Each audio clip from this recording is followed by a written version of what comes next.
Hello everyone. Now we will cover irrigation and river valley project in Madhya Pradesh. Previously we have covered the agriculture and animal husbandry of Madhya Pradesh. And today we will start the irrigation and river valley projects in Madhya Pradesh. तो हम इसमें जो ये irrigation वाला जो portion है इसको cover करेंगे. River valley and projects in MP हम लेटर कवर करेंगे क्योंकि इसमें बहुत सारा फैक्चुअल डाटा और कई सारे प्रोजेक्ट्स हैं. So let's get started. Policy की बात करते हैं तो मध्य प्रदेश स्टेट वाटर पॉलिसी आई थी 2003 में. 2003 में आई थी ये पॉलिसी और इसको अमेंड किया गया था 2022 में. ठीक है. देन नेशनल वाटर पॉलिसी आई थी 2012 में, 2012 में. अब हम देख लेते हैं कि इकोनॉमिक सर्वे से कुछ डाटा हमें निकालना रहता है. तो एग्ज़ाम से पहले जो भी इकोनॉमिक सर्वे लेटेस्ट वाला आएगा उससे नेट इरीगेटेड एरिया जो है एमपी का वो आप निकाल लीजिए. फॉर एग्जांपल 2022 में जो एमपी का नेट इरीगेटेड एरिया था वो था 45 लाख हेक्टेयर्स. ठीक है. एंड देन 2025 का आप करंट में, ये करंट का जब मैं वीडियो बनाऊंगा एग्ज़ाम से पहले उसमें भी कवर करूंगा, बट आपको अभी देखना हो तो आप इकोनॉमिक सर्वे में देख सकते हैं. ठीक है. So let's start with the means of irrigation in Madhya Pradesh. तो मध्य प्रदेश में किन किन मीन्स या किन किन चीज़ों से जो है इरीगेशन होता है.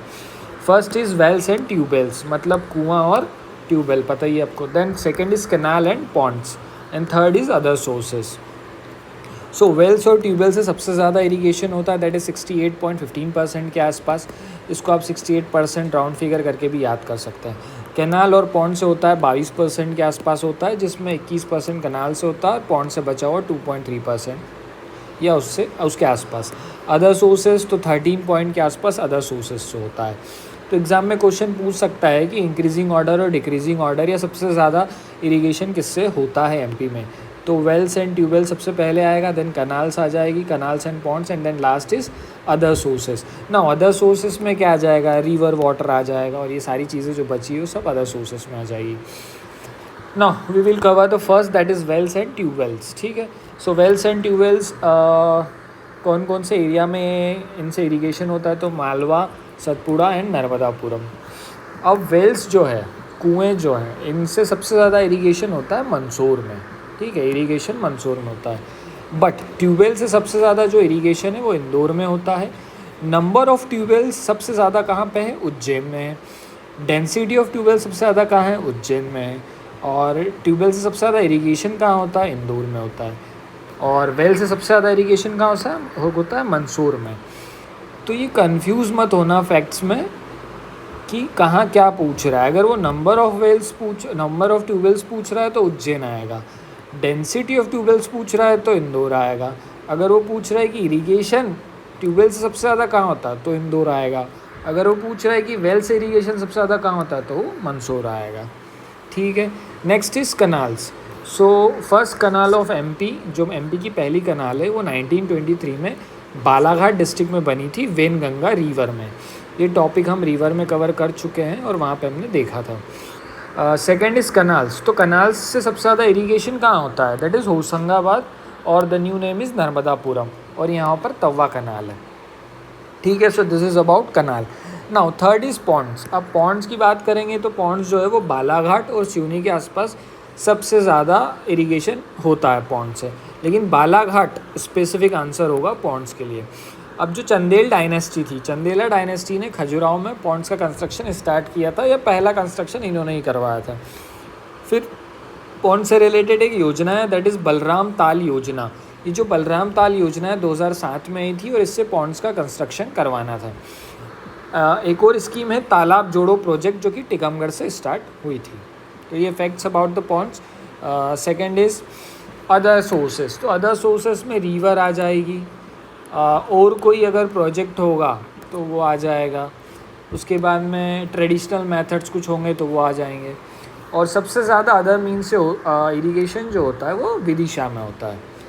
सो ये हमने 4 मीन्स, मोड ऑफ मीन्स देखे या मोड्स देखे जिससे एमपी में इरीगेशन होता है. Next is some facts. ये फैक्ट्स से डायरेक्ट क्वेश्चन आ जाते हैं.